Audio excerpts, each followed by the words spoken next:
오늘 하나님께서 우리에게 주신 말씀은 마태복음 1장 1절에서 17절 말씀입니다. 신약성경 1쪽 마태복음 1장 1절에서 17절 말씀입니다. 한 절씩 교독하고 17절은 함께 읽겠습니다. 아브라함과 다윗의 자손 예수 그리스도의 계보라.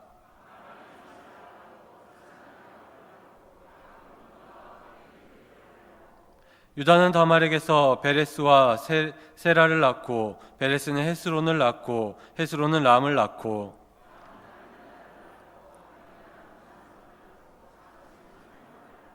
살몬은 라합에게서 보아스를 낳고 보아스는 룻에게서 오벳을 낳고 오벳은 이새를 낳고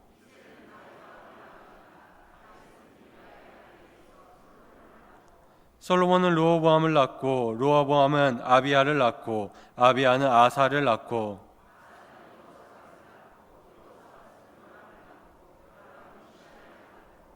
우시야는 요담을 낳고 요담은 아하스를 낳고 아하스는 히스기야를 낳고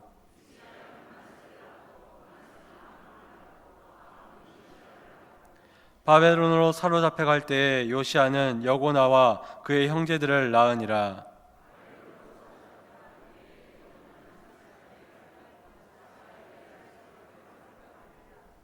스룹바벨은 아비웃을 낳고 아비웃은 엘리야김을 낳고 엘리야김은 아소르를 낳고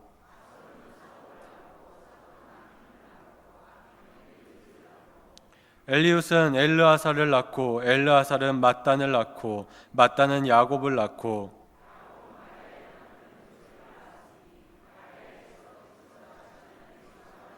함께 읽겠습니다. 그러므로 모든 대수가 아브라함부터 다윗까지 14대요 다윗부터 바벨론으로 사로잡혀갈 때까지 14대요 바벨론으로 사로잡혀간 후부터 그리스도까지 14대더라. 우리 옆 사람이랑 많이 인사하셨겠지만 인사 한 번만 하겠습니다. 새해 복 많이 받으십시오. 네. 그리고 한 번 더 인사하겠습니다. 새해 건강하십시오. 네. 최근에 제가 마음이 좀 안 좋습니다. 저희 교구의 구역장님들 몇 분께서 갑자기 감기가 드셔가지고요. 네, 다들 아파하시는데 제가 마음이 좀 불편합니다. 네, 모두 건강하게 이 겨울 잘 나시고 한 해 건강하게 잘 보내시기를 간절히 소원합니다. 이제 새해를 시작하면서 새해 첫 주 첫날 첫 수요 예배 설교를 이제 제가 하게 됐는데요. 네. 새해를 시작하면서 이제 또 하필 작년에 책 한 권을 다 이렇게 마무리를 다 하고 새로운 책을 찾는 과정 중에 있었습니다. 그래서 2020년에 어떤 성경책 중에 어떤 책을 설교를 할까라는 고민을 한동안 해왔었습니다. 그래서 최종 후보에 2개의 책이 올라왔습니다. 하나는 마태복음이고요. 하나는 고린도 전서입니다. 그런데 이제 저 자신을 위해서 그리고 금옥교회를 위해서 더 좋은 선택이 무엇일까 하다가 최종적으로 마태복음을 설교해야 되겠다라고 생각을 하게 됐습니다. 사실 이 복음서라는 책은요, 중간에 한 부분 설교하는 건 크게 부담이 되지 않지만 한 권을 설교한다는 것은 사실 조금 부담이 됩니다. 여러 가지 이유가 있지만 첫 번째로는 특별히 이 마태복음은 우리 성도님들이 참 많이 읽은 복음서이기 때문입니다. 여러분 신년 됐으니까 다들 이 계획은 하셨을 거라고 생각합니다. 내가 성경 일독해야 되겠다. 네, 일독하겠다고 다짐하신 분들 중에 보통은 이제 구약부터 읽지만 나는 이번에 신약부터 읽어야지라고 생각하신 분들이 처음 보는 책이 어디입니까? 마태복음이죠. 그래서 그런 다짐으로 신약을 읽다가 일독을 실패해도 꼭 끝까지 읽는 책이 어디냐면 마태복음입니다. 다른 말로 하면 가장 많이 기억되고 있는 복음서가 바로 이 마태복음이라는 것입니다. 두 번째 이유가 있다면 조금 다른 면에서 내용적인 면인데요. 마태복음이 조금 다른 복음서에 비해서 과격한 면이 있기 때문입니다. 어떤 이들은 이 마태복음을 행위 구원이 아니냐라고 말할 만큼 행위에 대해서 매우 강조하고 있는 복음서가 이 마태복음입니다. 그래서 이 마태복음을 설교하려면 제 자신에게 큰 부담이 있습니다. 내가 그렇게 못 사는데 내가 설교한다는 게 그것이 과연 맞는가에 대한 혹은 내가 이렇게 살 수 있을까에 대한 그런 부담이 저에게 많이 있는 게 바로 이 마태복음입니다. 그리고 아마 듣는 분들도 마찬가지일 거라고 생각합니다. 아직은 아니지만 나중에 마태복음을 설교할 때 분명 우리 스스로에게 굉장히 불편하고 굉장히 하기 힘든 일들을 말씀이 요구할 때가 분명히 있을 것입니다. 그래서 그런 것을 알고 이 마태복음을 설교하려고 하니까 저에게 참 많이 부담이 됐습니다.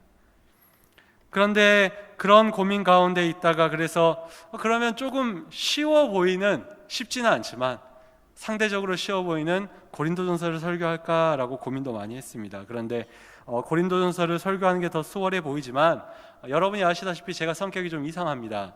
그래서 이왕 할 거 어려운 일을 좀 하자라고 해서 마태복음을 설교하는 게 저와 여러분께 더 도움이 되겠다라고 생각해서 마태복음을 선택하게 됐습니다. 그래서 오늘부터 이제 마태복음을 1장 1절부터 끝까지 하나하나 살펴보려고 합니다. 여러분께서 이 마태복음을 함께 보면서 마태가 기록한 예수 그리스도의 모습이 어떤 모습이었는지, 또 마태복음을 통해서 하나님께서 말씀하시는 하나님의 나라와 하나님의 뜻이 무엇인지 우리가 함께 살펴보고, 더 나아가서 그것을 우리 금옥교회 가운데에 이뤄가고 여러분의 삶의 자리 가운데 이뤄가는 귀한 역사 있으시기를 간절히 소원합니다. 이 시간 설교를 시작하면서 옆 사람과 이렇게 한번 물어봤으면 좋겠습니다. 굉장히 어려운 질문인데요, 묻고 꼭 답을 들으셔야 됩니다. 서로 물어보시기 바랍니다. 이 질문입니다. 예수님은 누구십니까? 라고 한번 물어보시기 바랍니다. 예수님이 누구십니까?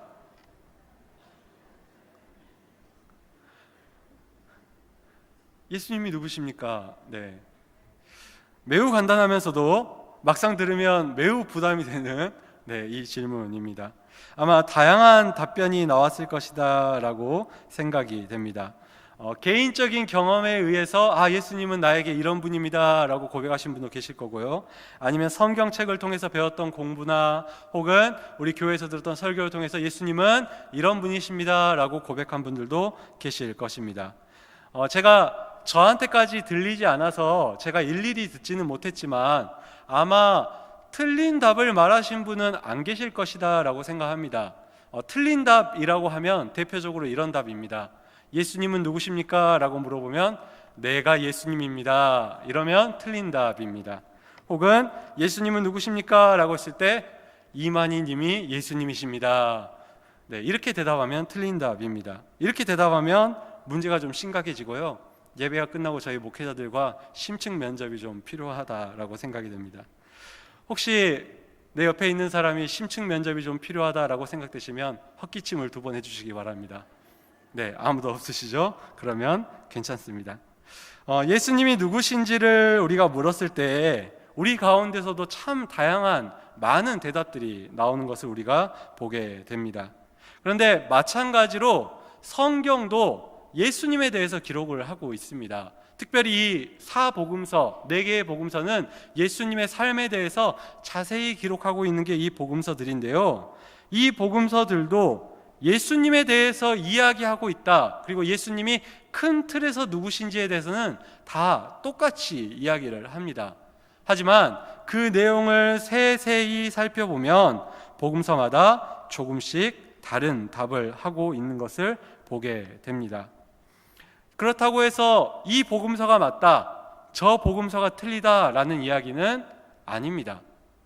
이 사람이 말하는 예수님은 이런 모습이었고 저 사람이 말하는 예수님은 이런 모습이었다, 이 많은 예수님의 모습을 우리가 다 알므로 말미암아 우리는 예수님을 더 풍부하게 다양하게 만날 수 있는 기회가 되는 것입니다. 그래서 우리가 복음서를 읽을 때는요, 그 복음서 저자가 전하고자 한 예수님의 모습을 깊숙이 바라보는 게 참 중요합니다. 그게 우리로 하여금 우리의 믿음과 신앙과 하나님을 아는 지식을 풍부하게 만들어주기 때문입니다. 간절히 바라기는 이 마태복음을 나누는 시간을 통하여서 우리가 예수님을 알아가는 그 깊이가 깊어지고 풍부해지기를 간절히 소원합니다. 이제부터는 마태가 전하고자 한 예수님의 모습이 어떤 모습이었는지 우리가 오늘 말씀을 통해서 함께 살펴보도록 하겠습니다. 오늘 우리가 함께 읽은 본문 말씀은 나코로 유명한 예수님의 계보, 예수님의 족보에 대한 말씀입니다. 우리가 흔히 족보, 계보라고 하면 가족의 그 역사만을 기록한다라고 생각을 합니다. 그런데 이 마태가 기록하고 있는 예수님의 계보는요, 그냥 예수님의 조상들, 어른들 이야기만을 기록하고 있지 않습니다. 조금 특별한 목적을 가지고 이 족보를 마태가 기록하고 있음을 보게 됩니다. 마태가 기록한 이 족보를 보면요, 이 족보 가운데에 빠진 사람도 있고요, 빠진 사람이 있습니다. 그리고 마태가 이 족보를 통해서 그 사람을 빼고 만든 숫자를 통해서 전하고자 했던 목적도, 메시지도 있다라는 것을 우리가 발견하게 됩니다. 즉 마태는 이 예수님의 이야기를 처음 시작하면서 복음서를 시작하는 이 자리에서 예수님의 계보를 넣어서 굳이 무엇을 이야기하고자 했느냐, 이 마태가 이야기하고자 했던 것은 예수님께서 이스라엘에 약속하신 메시아, 곧 왕이라는 사실을 입증하기 위해서 이 계보를 기록하고 있다라는 것입니다. 그래서 이 계보가 가진 특징이 있습니다. 우리가 함께 살펴볼 건데요, 첫 번째로 이 마태의 계보가 가진 특징은 예수님을 이스라엘의 전 역사와 긴밀하게 연관시키고 있습니다. 다른 말로 하면 신이신 하나님의 아들이신 예수님이 이 이스라엘 사람들과 동떨어진 존재가 아니다라는 거죠. 갑자기 어디서 뚝 떨어진 존재가 아니다라는 것입니다. 우리의 역사를 통해서 우리와 함께 하셨고, 그리고 마침내 오신 예수님이다라는 것을 마태가 이야기하고 있는 것입니다. 다른 말로 하면 예수님의 역사적 정통성을 강조하고 있는 것입니다. 예수님의 계보를 통해서 마태는 예수님이 이스라엘의 역사의 새로운 시대를 시작하는 왕이시고 그리스도라는 것을 강조하고자 이 계보를 마태복음의 처음에 기록하고 있습니다. 예수님이 이스라엘 역사와 또 그 계보 가운데 있는 다윗 왕조의 그 목표를 성취하신 분이시다라는 것을 마태가 이 계보를 통해서 이야기하고자 한 것입니다. 그리고 특별히 마태의 계보는요, 왕권의 역사를 담은 왕의 계보입니다. 누가복음에 보면 예수님의 계보가 또 나옵니다. 누가복음 3장에 보면 예수님의 계보가 기록되어 있는데요, 물론 순서가 마태복음은 아브라함부터 예수님으로 오고요, 누가복음은 예수님으로부터 하나님까지 올라가는 계보이긴 하지만 둘 다 계보를 기록하고 있습니다. 그런데 이 두 계보는 많은 차이가 있습니다. 순서의 차이를 이야기하는 게 아니라 그 내용의 차이가 있습니다. 예를 들어서 마태에서는 다윗의 아들로 나오는 사람이 누굽니까? 솔로몬이 나옵니다.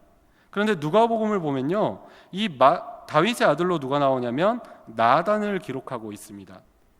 마태는 굳이 솔로몬, 즉 왕, 그 이후로도 계속해서 왕을 그 계보에 기록하고 있다라는 것이죠. 누가는 그렇게 하지 않습니다. 둘 다 예수님의 계보를 기록하고 있지만 그 시작과 그 끝은 똑같지만 그 가운데 있는 내용이 다르다라는 것이죠. 마태는 왕들을 그 가운데에 집어넣어서 예수님의 계보를 설명하고 있습니다. 이것은 마태가 하고 싶은 이야기가 있다라는 것입니다. 유대인의 왕으로 오신 이 예수님을 더욱더 드러내고 강조하기 위해서, 예수님이 이 왕들을 이어서 이 땅에 오신 왕이시다라는 것을 강조하기 위해서 마태가 왕들을 그 계보 가운데에 기록하고 있다라는 것입니다. 그래서 결론적으로 마태가 이 계보를 통해서 첫 번째 이야기하고자 했던 게 무엇이냐면 바로 이 복음서를 받는 그 유대인 성도들에게 너희가 믿는 예수님, 그 예수님이 이 땅에 오신 진정한 유대인의 왕이시다라는 것을 그들에게 이야기하고 있는 것입니다. 더 나아가서 그런 이야기를 통해 마태가 요구하는 것은, 그렇기 때문에 그 왕을 따르는 우리는 로마 황제에게 순종하는 것이 아니라 우리의 왕이신 예수님께 순종하는 삶을 살아야 된다라는 그 의미를 그 안에 담고 있는 것입니다. 이렇게 첫 번째로 마태의 계보는 예수님이 왕이라는 사실을 강조하는 데에 그 목적이 있습니다. 그리고 이 마태의 계보를 보면요, 두 번째 큰 특징이 하나 있는데요, 이 마태의 계보를 잘 보면 여성들이 등장을 합니다. 문제를 드리겠습니다. 몇 명이 등장하는지 아십니까? 하나, 둘, 셋, 넷, 5명이 등장을 합니다. 마리아까지 5명이 등장하는데요, 마리아를 제외하고 4명의 여인들이 참 특별한 모습을 가지고 있음을 우리가 보게 됩니다. 누구냐면 다말, 라합, 룻, 그리고 우리아의 아내라고 기록된 밧세바입니다. 혹시 여러분은 이 여인들이 어떤 사람들인지 기억나십니까? 다말은 첫 번째로 보면 이 사람들의 공통점이, 이 사람들 다 이방인입니다. 유대인이 아닙니다. 이방인 여인들을 기록하고 있다는 거죠. 다말은 가나안 출신이고요, 라합은 여리고 출신이고요, 룻은 모압 출신이고요, 우리아의 아내인 밧세바는 헷 출신입니다.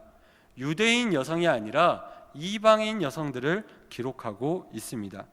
두 번째로 이 4여인의 특징이라면, 이 4여인 모두 당시의 일반적인 여성의 삶 혹은 일반적인 가정의 삶을 살지 않았다라는 데 있습니다. 한 명씩 이야기해 보면, 다말은 시아버지와 육체의 관계를 가져서 자녀를 낳았습니다. 라합은 창녀였습니다. 룻은 재혼을 했습니다. 우리아의 아내 밧세바는 간음하고 재혼했습니다. 우리가 이런 여인의 삶을 봤을 때 유대인의 왕, 이 땅의 왕으로 오신 예수님의 계보에 이방인 출신의 여인들 혹은 이런 삶을 살았던 사람들이 들어온다라는 게 받아들여지지 않을 수도 있습니다. 아마 일반적인 사람들이라면 지웠을 수도 있을 것입니다. 하지만 마태는 예수님의 계보에 굳이 이 4명의 여인을 꼭 기록합니다. 왜냐하면 그 목적이 있다라는 것입니다. 마태가 이 예수님의 계보에 이런 여인들을 기록한 이유는 첫 번째로 예수님께서 이 땅에 오신 것이 유대인만을 위한 것이 아니다라는 것이죠. 이방인들을 위한 왕으로 오신 예수님을 이야기하고자 마태가 이 여인들을 그 가운데 기록하여서 예수님이 온 인류의 왕 그리스도로 오셨다라는 사실을 더욱더 강조해서 명확하게 보여주고 있는 것입니다. 더 나아가서 이 4여인을 통해서 이야기하고자 한 더 큰 목적은 이 여인들과 같은 죄인을 위해서 예수님께서 이 땅에 오셨다라는 것입니다. 예수님께서는 의롭고 깨끗하고 잘나고 정상적인 사람들만의 왕으로 오신 것이 아니라 사람들에게 무시받고 천대받고 손가락질 받지만 그런 삶을 살고 있는 이 여인들과 같은 환경에 있는 백성들을 위해서도 그들의 왕으로 이 땅에 오셨다라는 것을 마태가 이야기하고 있는 것입니다. 그래서 마태복음의 이 계보는요, 그냥 출산의 이야기가 아니라 마태가 예수님이 누구신지를 알려주고자 그 내용을 담아서 기록한 말씀이라는 것입니다. 그래서 마태가 기록한 이 예수님의 계보를 통해서 하나님께서는 우리에게 이렇게 말씀하고 있습니다. 첫 번째로는 예수님이 이 땅에 진정한 그리고 완전한 왕으로 오신 분이신 줄 믿으시기를 바랍니다. 그리고 예수님은 유대인만 아니라 이방인 그리고 죄인과 같은 우리도 그의 백성으로 삼아주신다라는 것을 기억하시기를 바랍니다. 특별히 나와 같은 죄인도 나와 같이 더럽고 추하고 손가락질 받고 인정받지 못하는 삶을 사는 사람도 예수님께서 백성 삼아주시고 그를 품어주시며 그와 함께해 주신다라는 것을 기억하는 우리 여러분들이 되시기를 간절히 소원합니다. 그리고 이것을 기억하는 성도들은 이 한 해를 예수님을 왕으로 모시고 살아가는 한 해가 되기를 간절히 소원합니다. 예수님께서 왕으로 이 땅에 오셔서 그 백성을 바르게 통치하고 보호하시고 함께 해 주셨습니다. 그리고 2019년까지 2020년 1월 1일까지 하나님께서 우리의 왕이 되셔서 여기까지 우리와 함께 해 주셨습니다. 하나님께서는 왕으로서의 역할을 우리에게 언제나 성실히 행해주고 있습니다. 그렇기 때문에 우리도 하나님께 우리가 백성다운 삶을 살 수 있도록 해야만 한다라는 것입니다. 왕의 통치에 순종하고 왕의 영광을 위해 살아가는 것은 백성이 갖춰야 될 의무입니다. 그렇기 때문에 오늘을 시작으로 매일의 우리의 삶이 하나님을 향한 순종과 또 하나님의 영광을 위한 귀한 삶이 충만하게 있기를 간절히 소원합니다. 우리가 그렇게 살아간다면 2020년 가운데에 우리의 삶 가운데에 하나님의 통치가 이루어지고 하나님의 나라가 이루어지고 하나님의 뜻이 이루어지는 귀한 역사가 있게 될 줄로 믿습니다. 이렇게 해서 마태는 그의 계보를 통해 당시의 유대인 성도들에게 그리고 우리들에게 예수님이 왕이시고 또 우리와 같은 자들을 위해 친히 오셨다라는 것을 이야기하고 있습니다. 그리고 오늘 말씀을 이어서 보면 우리가 성탄절 때 많이 보는 말씀인데요, 예수님의 탄생 이야기가 계속해서 기록되어 있습니다. 그런데 이 예수님의 탄생 이야기 역시 마태는 조금 마태스럽게 특별하게 기록하고 있음을 우리가 보게 됩니다. 우리가 이 예수님의 탄생 이야기, 마태복음에 나오는 예수님의 탄생 이야기를 보면 그 주인공이 누구인 것 같은가요? 밑에 한번 봐보시겠습니까? 누가 제일 많이 나오는지. 예수님의 나심에 대해서 누구랑 같이 이야기를 제일 많이 하십니까? 18절 이하의 말씀에 보면 주의 사자가 나타나서 누구랑 이야기하죠? 요셉이랑 이야기를 합니다. 네, 요셉과 이야기를 많이 합니다. 요셉에게 나타나서 요셉에게 마리아가 잉태한 사람이 예수님이다 라는 이야기를 전해주죠. 이것은 굉장히 좀 특이한 부분입니다. 사실 우리가 예수님 탄생과 관련해서 가장 수고한 사람 하면 누가 떠오르십니까? 마리아가 떠오르죠. 그래서 카톨릭 천주교에서는 마리아를 숭배라고 말하기는 좀 그럴 수 있지만 숭배에 가까운 행동들을 하는 것도 보게 됩니다. 즉 많은 사람들이 예수님의 탄생과 관련해서 가장 수고하고 가장 노력하고 가장 고생한 사람이 마리아다라고 생각을 합니다. 실제로 누가복음은 그래서 마리아에 대해서만 기록하고 있습니다. 그런데 이 마태복음은요, 마리아에 대해서 기록하지 않습니다. 요셉에 대해서 기록하고 있습니다.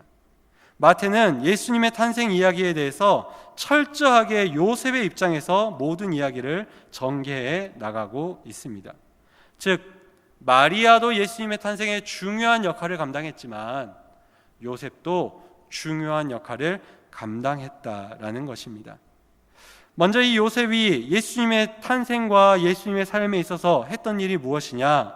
요셉은 예수님이 다윗의 자손이라 불릴 수 있는 그 기반을 만들어 준 것을 보게 됩니다.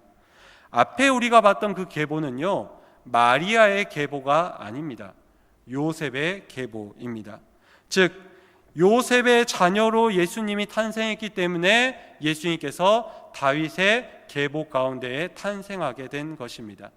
만약에 요셉이 이 상황 가운데서 자신의 의로움 때문에 그 마리아와 조용히 끊었다면, 이혼했다면 예수님은 다윗의 이 가문, 계보 가운데서 탄생하지 못했을 수도 있겠죠. 그래서 이 요셉의 이 역할은요, 당시에 사회적으로나 혹은 계보적으로나 예수님이 이 사회에 정착하고 또 다윗의 계보로 태어날 수 있도록 만들어주는 굉장히 큰 역할을 했었다라는 것입니다. 그리고 더 나아가서 이 요셉도 마리아가 결단한 것만큼이나 크고 그 다음 큰 결단과 순종을 했던 사람인 것을 우리가 보게 됩니다. 방금도 이야기했지만 요셉은 율법 앞에서 바로 선 사람이었습니다. 그래서 성경이 의롭다라고 이야기하고 있죠. 그래서 이 사람은 마리아가 피해를 보지 않도록 조용히 마리아와 관계를 끊으려고 했습니다. 다른 말로 하면 이혼을 하려고 했죠. 당시에 정혼, 그러니까 결혼이 아니라 1년 전에 행하는 정혼은 유대 사회에서 결혼과 똑같은 법적 효력을 가졌습니다. 그래서 정혼 이후에 헤어진다는 것은 이혼을 해야만 헤어질 수 있었습니다. 그래서 이 마리아의 모습을 듣고 요셉은 조용히 이혼하려고 한 것입니다. 자신의 의로움으로 그래도 마리아를 지키기 위해서 그래도 나은 선택을 한 것은 사실입니다. 그런데 그때 요셉에게 주의 사차가 나타나서 말씀을 전하고 마리아를 데려올 것을 명령합니다. 이런 명령에 요셉은 자기의 의로움, 자기의 체면, 자기의 명예를 생각하지 않고 그 말씀에 순종해서 적극적으로 그 마리아를 자신에게 데려와 마리아가 안정적으로 자녀를 낳을 수 있도록 도와주는 것을 보게 됩니다. 물론 마리아가 처녀로서 잉태한 것도 매우 큰 결단이지만 한 남자가 자기가 가진 아이가 아닌 그 아이를 가진 여인을 자기의 부인으로 맞아들이고 그 아이를 낳을 수 있도록 허락한 것도 매우 큰 결단이라는 것입니다. 즉, 이 요셉의 적극적인 순종을 통해서 예수님의 탄생과 예수님의 삶의 기초가 만들어질 수 있었다라는 것이죠. 이 요셉의 모습은 아까 이야기했던 왕으로 오신 예수님을 믿고 따르는 백성들이 어떤 모습으로 살아가야 될 것인가를 잘 보여주는 하나의 모습이라고 생각합니다. 우리가 기억할 것은 하나님의 나라라는 것이 어떤 한 사람의 노력, 한 사람의 희생, 한 사람의 순종으로 만들어지지 않는다라는 것이죠. 예수님의 탄생 과정 가운데 마리아가 큰 역할을 한 것은 사실이지만 마리아 혼자 예수님을 낳은 것은 아니다라는 것입니다. 마리아가 더 큰 주목과 존경을 받고 있지만 이에 비해서 요셉의 순종과 결단은 주목받지 못하고 기억받지 못하고 인정받지 못하지만 마리아만 아니라 하나님께서는 요셉을 통해서도 이 땅에 하나님의 나라를 이루어 가신다라는 것입니다. 이런 모습을 보면서 우리 교회에서 이런 요셉과 같은 분들이 많아지기를 간절히 소원합니다. 마리아와 같은 분들도 많이 있으시면 좋지만 요셉과 같은 분들도 많이 있으시기를 간절히 소원합니다. 교회에서 우리가 이제 앞으로 2020년에 많은 일들을 행하게 될 것입니다. 많은 봉사를 하시게 될 거고요. 많은 자리에 우리가 서게 될 것입니다. 그런데 그렇게 일을 하다 보면 분명히 누군가는 드러날 것이고요. 분명히 누군가는 감춰질 것입니다. 분명히 누군가는 사람들에게 인정받고 박수를 받겠지만 분명히 누군가는 잊혀지고 기억되지 못할 수도 있습니다. 그러다 보니까 감춰지거나 인정받지 못하는 사람들 혹은 감춰지거나 인정받지 못하고 빛을 보지 못하는 자리는 성도들이 가고 싶지 않고 피하고 싶고 혹은 그런 상황 때문에 마음의 상처를 입기도 합니다. 하지만 오늘 말씀은 우리에게 이렇게 말하고 있습니다. 요셉의 순종과 결단이 예수님의 탄생을 완성했습니다. 예수님의 탄생에 마리아 혼자만의 수고로 끝난 것이 아니라 요셉의 결단과 순종이 예수님의 탄생을 완성했습니다. 사람들은 교회 가운데서 마리아와 같은 사람들을 기억하지만 요셉과 같은 성도들을 기억하지 못할 수도 있습니다. 하지만 하나님은 마리아도 기억하지만 요셉도 기억하십니다. 누군가는 마리아를 기억해서 마리아의 이야기를 기록하게 하시고 누군가로 하여금은 요셉을 기억해서 요셉을 기록하게 하실 것과 마찬가지로 우리 교회 가운데에 하나님께서 마리아와 같은 사람도 기억하시지만 요셉과 같은 사람도 기억하신다라는 것입니다.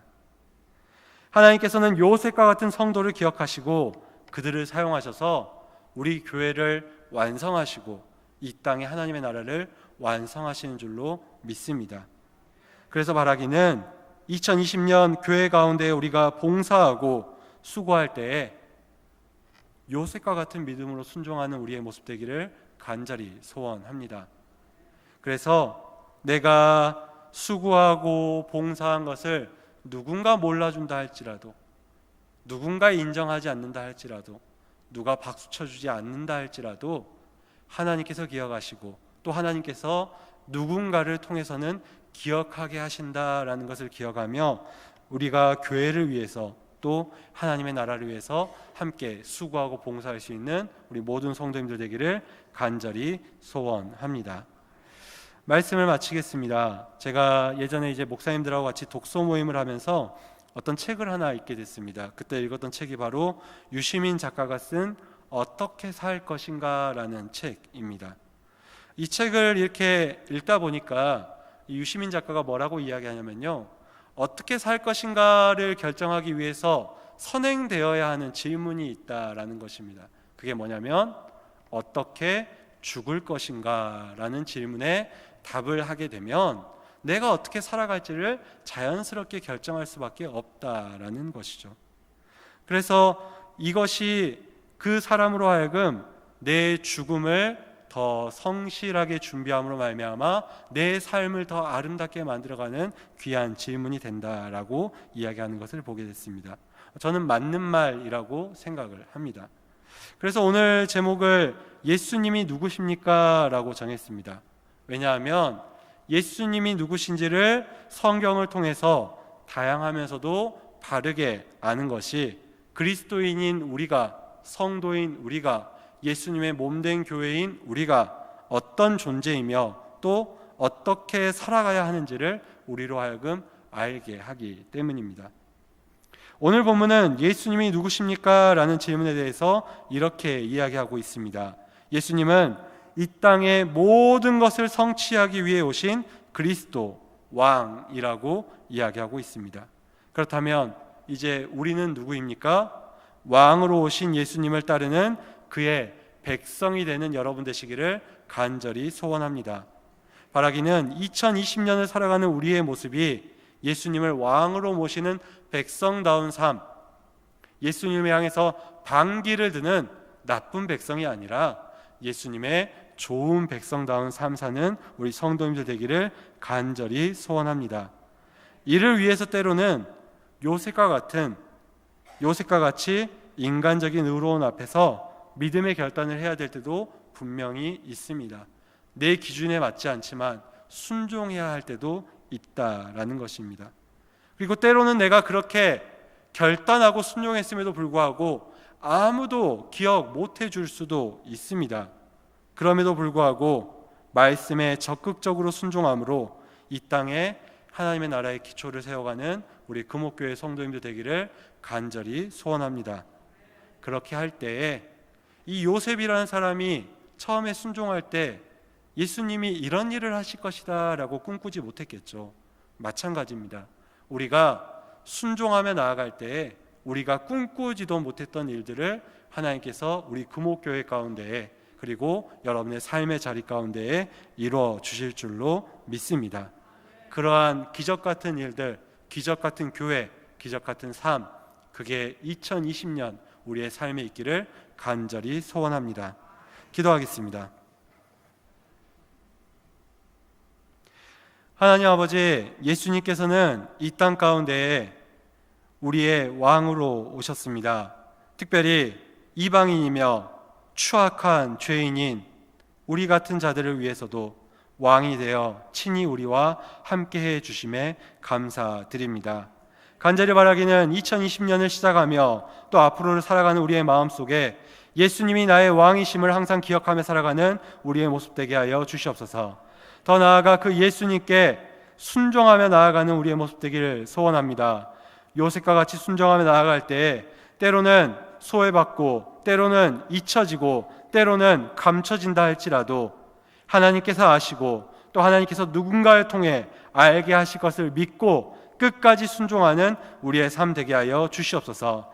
그래서 2020년 우리를 통하여서 금옥교회가 하나님 나라 되게 하여 주시고 우리 직장이 하나님 나라 되게 하여 주시고 우리 가정이 하나님 나라 되는 귀한 역사 있게 하여 주시옵소서.